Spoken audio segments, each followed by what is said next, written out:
Vaping by U.S. teenagers has reached epidemic levels, threatening to hook a new generation of young people on nicotine.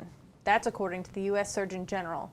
The Surgeon General's advisory called on parents and teachers to educate themselves about the variety of e-cigarettes and to talk with children about their dangers. Coming up on Polk Place, we will talk with the Florida Department of Health in Polk County about this alarming trend.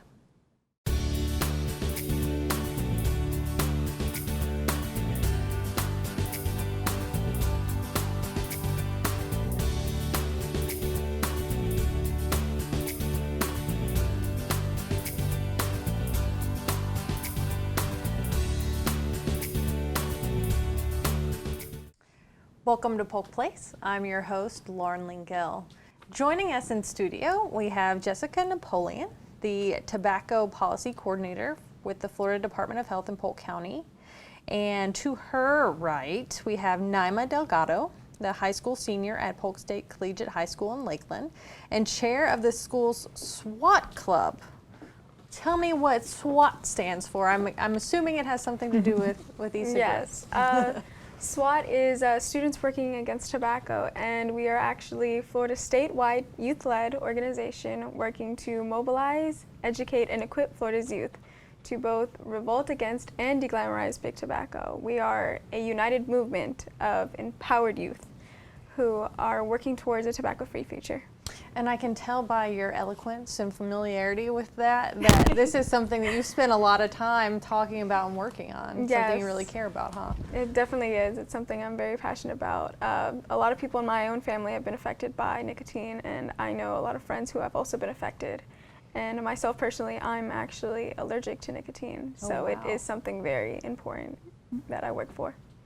That's, fantastic. So I would imagine that you've always been very busy educating about this topic, but with these new products and these new developments and things like that, how has that started to maybe change the information you put out? Well, it's interesting because I think we know a lot more now than we did back then when, Sure. Cigarettes and all tobacco products first came out. And, the big concern that we have is, particularly among the e-cigarettes, is that 99% of them do contain nicotine, according to the CDC. And we know now the effect that nicotine can have on the developing brain. And particularly with youth, we know that their brain continues to develop until about the age of 25. So if you're introducing a substance like nicotine into the brain before it's fully developed, several things can happen. It can alter the development of the brain, particularly, excuse me, that was a tough one.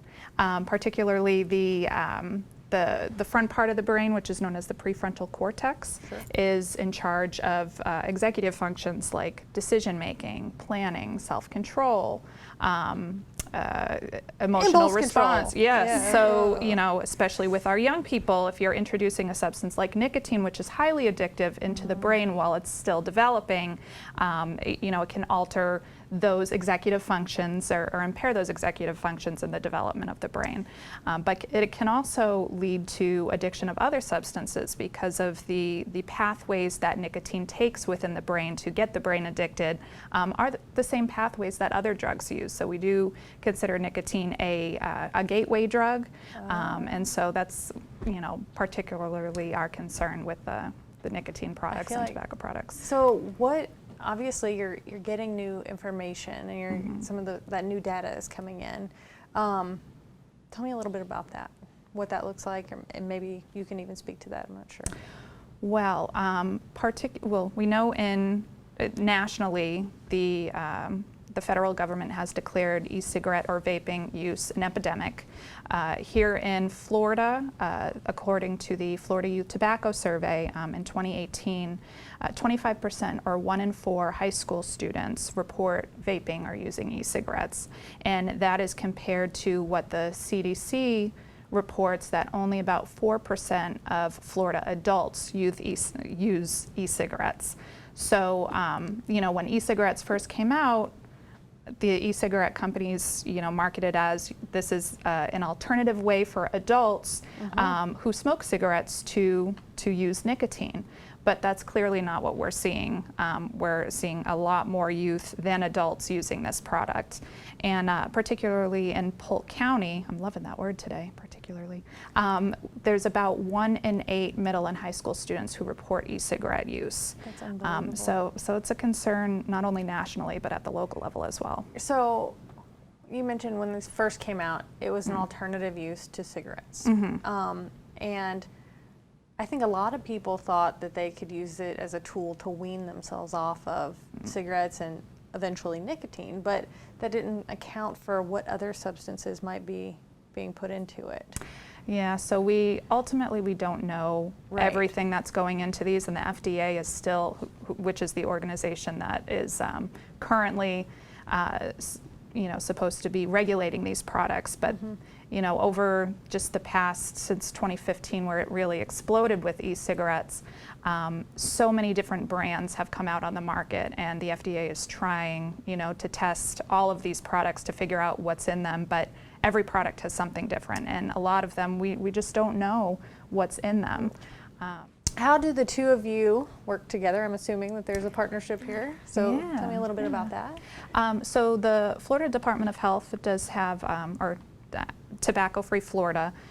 We have 2 kind of arms or advocacy arms. We have our SWAT program, which is Students Working Against Tobacco, and we also have our adult arm, which is the Tobacco-Free Polk Partnership, or there's tobacco-free partnerships in every county in Florida, but here in Polk we have our Tobacco-Free Polk coalition, and they're doing a little something different. Where that group is currently looking at is feasible tobacco control policies that can benefit both the county and individual municipalities, as far as getting a handle on this youth vaping epidemic.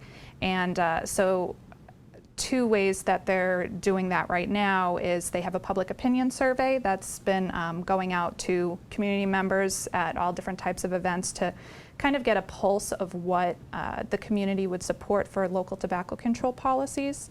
But something else that they're doing is they're looking at the current data and evidence, because we're seeing that all of these other counties and municipalities and states are passing these policies that are starting to show evidence of effectiveness in reducing the youth tobacco use and youth e-cigarette use. Wow. And something just really quickly that research is showing is that a common denominator among a lot of those policies is something called local tobacco retailer licensing. We in the tobacco world call it local TRL. But that's a policy where it allows local municipalities or governments to maintain a list of tobacco retailers. And currently in the state of Florida, vape shops or stores that only sell vape products, they are not required to have a license. So, are you kidding me? So exactly. So, what we're looking to do is, or we're looking into this tobacco retailer licensing so that we can get a handle of, who in our community is selling tobacco products and who's selling vape products, and making sure that these are being sold responsibly, particularly so that we can protect our youth and making sure that they're not being sold to youth. So hold on a second. You mean to tell me that someone can walk into a vape shop and there's no law or regulation that says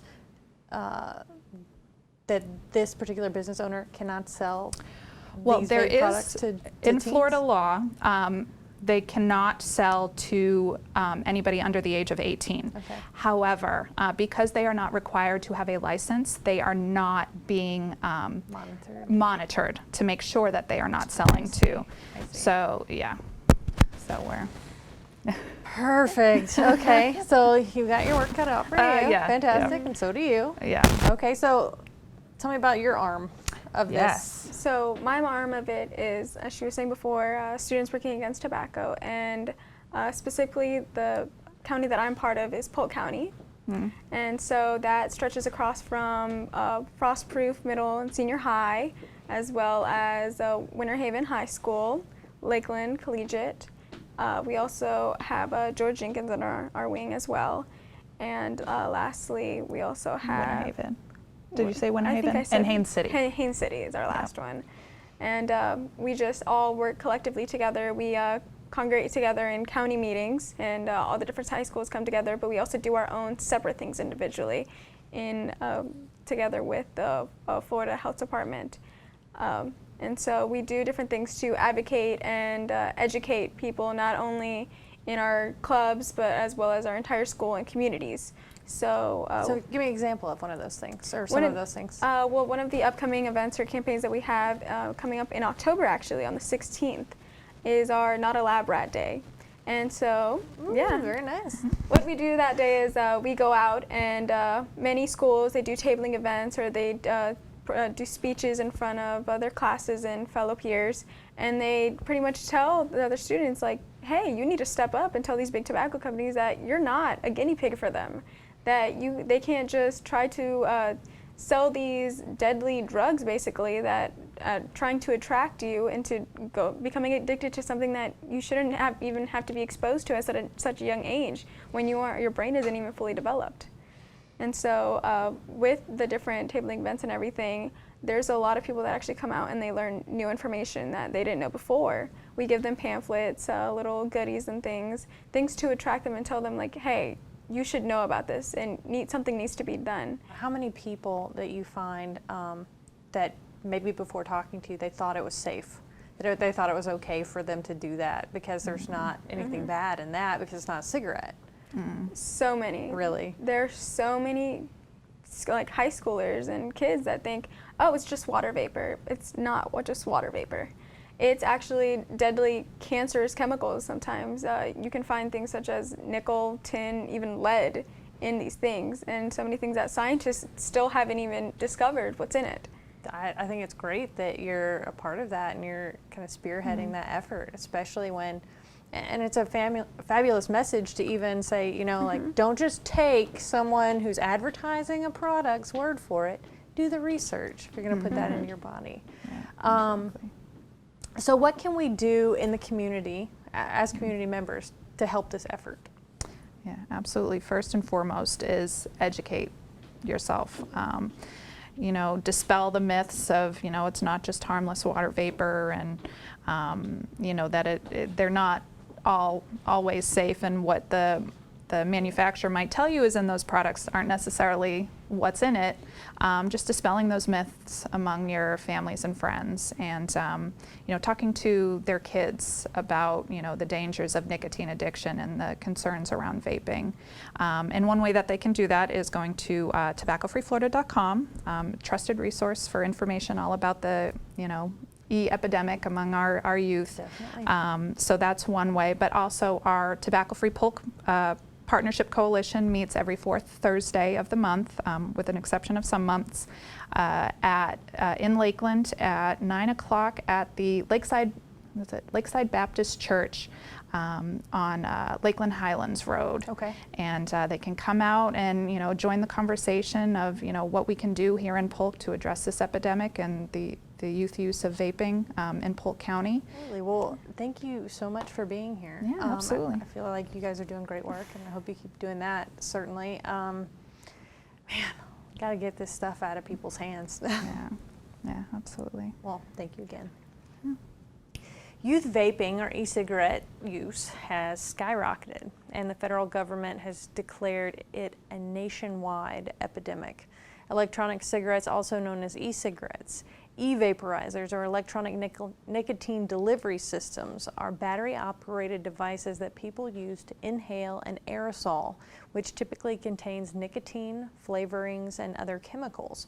The bottom line is that vaping is unsafe for kids, teens, young adults, and even adults. Getting accurate information about the youth vaping epidemic into the hands of our citizens is the first step to reverse the alarming trends. For more information, you can give them a call at 863-519-7900, or you can look them up on the web at www.polk.floridahealth.gov.